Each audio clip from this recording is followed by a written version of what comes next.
Hi friends, welcome to RKR சமையல் not 7. இன்றைக்கி வந்து நம்ம RKR சமையல் நாட் 7ல் என்ன பார்க்க போகிறோம்னா, நல்லா டேஸ்டியான இன்றைக்கி மசால் பூரி எப்படி நம்ம வீட்டில் செய்கிறதுன்னு தான் இந்த வீடியோவில் நம்ம பார்க்க போகிறோம். வாங்க அதை எப்படி செய்யுதுன்னு பார்க்கலாம். ஃபஸ்ட்டு வந்து நான் ஒரு 150 கிராம் பச்சை சுண்டல் எடுத்துருக்கிறேன். எனக்கு வந்து நல்லா ஃப்ரெஷ்ஷாக கிடச்சதுனால நான் வந்து பச்சை சுண்டல் எடுத்துட்டேன். உங்களுக்கு வந்து கடையில் மஞ்சள் சுண்டல் வந்து இந்த மாதிரி இருக்கும். அதை வந்து நீங்கள் ஊற வச்சு அப்புறமேல் நம்ம வேக வைக்கணும். அது வந்து ஒரு 4 மணி நேரம் ஊற வச்சுட்டு அப்புறமேல் வேக வைங்க. எனக்கு பச்சை சுண்டல் வந்து நல்லா ஃப்ரெஷ்ஷாக கிடச்சங்காட்டி இதையே சேர்த்திக்கிட்டேன். ஓகே, அந்த சுண்டல் முழுகிற அளவுக்கு தண்ணி விட்டு கொஞ்சமாக உப்பு, மஞ்சள் தூள் சேர்த்து நல்லா வேக வச்சு எடுத்துக்கலாம். ஒரு 3 நிமிஷம் நல்லா இது பச்சை சுண்டலுங்காட்டி நல்லா வெந்துடும். ஓகே, அதை தனியாக எடுத்து வச்சுருங்க. அதே பாத்திரத்தில் ஒரு 4 டீஸ்பூன் ஆயில் விட்டுக்குங்க. கூடவே 1.5 டீஸ்பூன் கடலை மாவு வந்து கொஞ்சம் கரைச்சி வச்சுருங்க தனியாக. ஓகே, ஆயில் நல்லா சூடான பிறகு 1 டீஸ்பூன் கடுகு சேர்த்திக்குங்க. கூடவே கறிவேப்பிலை சேர்த்திக்கலாம். தேவையான அளவு கறிவேப்பிலை சேர்த்திக்குங்க. ஒரு பாதி டொமேட்டோ சேர்த்திக்கலாம். நம்ம பாதி அளவு தக்காளி சேர்த்திக்கலாம். நல்லா மின்ட்டாக சாப் பண்ணி அதுக்குள்ளே சேர்த்துருங்க. ஓகே, ஜிஞ்சர் கார்லிக் பேஸ்ட் வந்து ஒரு 1.5 டீஸ்பூன் சேர்த்திக்கலாம். லைட்டாக அதுலேயே பட்டையும் சேர்த்து நான் அரைச்சி எடுத்துருக்கிறேன். ஓகே, இது எல்லாம் நல்லா வதக்கி விடுங்க. அதோட ராஸ்மெல் போகிற மாதிரி நல்லா வதக்கி விடுங்க. இதோட ராஸ்மெல் போன பிறகு நல்லா ஒரு மணத்தோடு வரும். நம்மளுக்கு இஞ்சி பூண்டு பேஸ்ட் வந்து ராஸ்மெல் போகிற மாதிரி நல்லா வதக்கி விடுங்க. கூடவே நாம் வந்து ஒரு மீடியம் சைஸ் ஒரு பெரிய வெங்காயத்தை அதுக்குள்ளே சேர்த்திக்கலாம். இது வந்து ஒரு 2 பேத்துக்கு ஆகிற மாதிரி தான் நான் இன்றைக்கி வந்து உங்களுக்கு மசால் பூரி செஞ்சு காமிக்க போகிறேன். ஓகே, இப்போ வந்து இதை வந்து நல்லா வதக்கி விடுங்க. அந்த ஜிஞ்சர் கார்லிக் பேஸ்ட்டோட பச்சை வாசனை நல்லா போனால் போதும். அந்த அளவுக்கு நீங்கள் வதக்கி விடுங்க. அடுத்தது வந்து நாம் என்ன பண்ண போகிறோம்னா, நம்ம கரைச்சி வச்சுருக்கிற அந்த கடலை மாவு சேர்த்திக்கலாம். ஒரு 1.5 டீஸ்பூன் கடலை மாவு வந்து நல்லா ஒரு 1/4 டம்ளர் தண்ணி விட்டு நாம் நல்லா கரைச்சி அதுக்குள்ளே சேர்த்திக்கோங்க. பாருங்கள், அது வந்து நல்லா அந்த திக்னஸ் கொடுக்கறதுக்காக தான் இந்த கடலை மாவு. அதுவும் கடலை மாவு நம்ம சேர்த்ததுனால நல்லா டேஸ்ட் கொடுக்கும். ஓகே, கடலை மாவு சேர்த்தியாச்சு. இப்போ வந்து இது வேணுங்கிற அளவுக்கு இதுக்கு தண்ணி ஆட் பண்ணிக்கலாம். ஓகே, இது நல்லா கரைச்சி விடுங்க. கடலை மாவு கட்டி கட்டியாக விழுந்துடும். அதனால் நீங்கள் வந்து அதை வந்து நல்லா கரைச்சி இந்த மாதிரி அப்புறமேல் குக் பண்ணலாம்.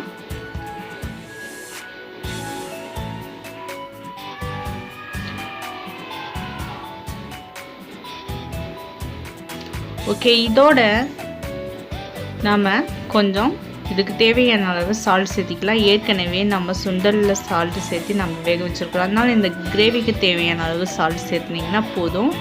அடுத்தது வந்து அந்த சுண்டல் நம்ம ஆட் பண்ணிக்கலாம். மஞ்சள் தூள் வந்து இதுக்குள்ளேயே நம்ம சேர்த்திருக்கிறதுனால அதே போதும். இப்போ வந்து கலந்து விடுங்க நல்லா. ஓகே, இது வந்து நல்லா கலந்து விடுங்க. இந்த கிரேவி நம்ம இந்த ஸ்டேஜ்லேயே நம்மளுக்கு அந்த மனம் நல்லா வீசும். நல்லா அந்த மசால் பூரியோட கிரேவி வாசம். Okay, 1 teaspoon red chilli powder, 1 teaspoon garam masala, இது 2 சேர்த்து நல்லா கலந்து விடுங்க.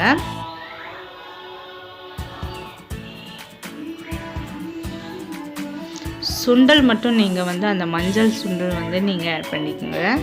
ஒருத்தருக்கு இது பிடிக்கும், ஒருத்தருக்கு பிடிக்காது. கொஞ்சம் லைட்டாக இனிப்பு கொடுக்குற மாதிரி இருக்கும் இந்த சுண்டல். அது வந்து நம்ம மஞ்சள் சுண்டல் வந்து நல்லா ட்ரையாக இருக்கும். அது வந்து ஊற வச்சு சேர்த்திங்கன்னா அப்படியே கடையில் வாங்குற மாதிரியே இருக்கும். நம்ம கடையோரங்கள் ரோட்டு கடையோரம் சாப்பிட்ற மாதிரியே இருக்கும். நீங்கள் அந்த சுண்டல் வேணால் சேஞ்ச் பண்ணிக்கோங்க. இதுவும் நல்லா தான் இருக்கும். ஒருத்தர் சில பேர்த்துக்கு பிடிக்காது, அதனால் சொல்கிறேன். ஓகே, இதை வந்து நல்லா மிக்ஸ் பண்ணி விடுங்க. மேலே வந்து கொத்தமல்லி தலையை லைட்டாக தூவி விட்டு நல்லா மிக்ஸ் பண்ணி விட்டுட்டு இதை வந்து சிம்மில் வச்சு விட்ருங்க. அடுத்தது நம்ம ஒரு பாத்திரத்தில் நம்ம எண்ணெய் காய வச்சு இந்த பானிபூரியை நம்ம பொரிச்சு எடுத்துக்கலாம். இந்த மாதிரி வத்தல் மாதிரி நம்மளுக்கு தனியாக கிடைக்கும், அப்பளம் மாதிரி. இதை வந்து வாங்கி நம்ம இதை பொரிச்சு எடுத்துக்கலாம். வீட்லேயே செய்கிறதுனால நல்லா கிறிஸ்பியாக இது கிடைக்கும். ரொம்ப நாள் வச்சு ரோட்டு கடையோரங்களில் வச்சுருப்பாங்க ஸ்டோர் பண்ணி. அது வந்து ரொம்ப ஹார்டாக இருக்கும். ஆனால் இந்த மாதிரி வீட்லேயே செய்யறதுனால நல்லா கிறிஸ்பியாக நம்மளுக்கு கிடைக்கும். ஓகே, இந்த மாதிரி பொரிச்சு எடுத்துக்கலாம். நம்மளுக்கு தேவையான அளவு பானிபூரியை நம்ம பொரிச்சு எடுத்துக்கலாம். ஓகே, இப்போ வந்து இந்த குழம்பு ரெடி ஆயிடுச்சு. சிம்லேயே வச்சு கொஞ்ச நேரம் கொதிக்க விட்டிங்கன்னா போதும். ஓகே, இப்போ வந்து நாம் ஒரு தட்டத்தில் அதை வந்து நாம் ரெடி பண்ணிக்கலாம். ஒரு 2-3 கரண்டி நாம் இதில் வந்து இந்த கிரேவி ஆட் பண்ணிடலாம். பாருங்கள், பார்க்கும்போதே சாப்பிட்லான்னு தோணும். அடுத்தது வந்து நாம் லைட்டாக மேலே வந்து கேரட் துருவலை நம்ம தூவி விட்டுக்கலாம். கொஞ்சமாக வெங்காயம் மேலே தூவி விட்டுக்கலாம். பானிபூரி அதுக்கு மேலே நம்ம அதை மேலே உடைச்சி விட்டுக்கலாம்.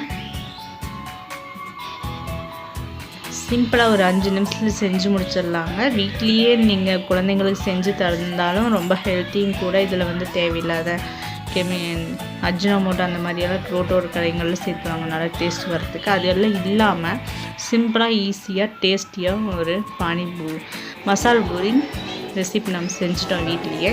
இந்த மாதிரி வீட்டில் ட்ரை பண்ணி பாருங்கள். செஞ்சு சாப்பிட்டு பார்த்துட்டு நல்லா இருந்தால் கமெண்ட் பாக்ஸில் கமெண்ட் பண்ணுங்கள்.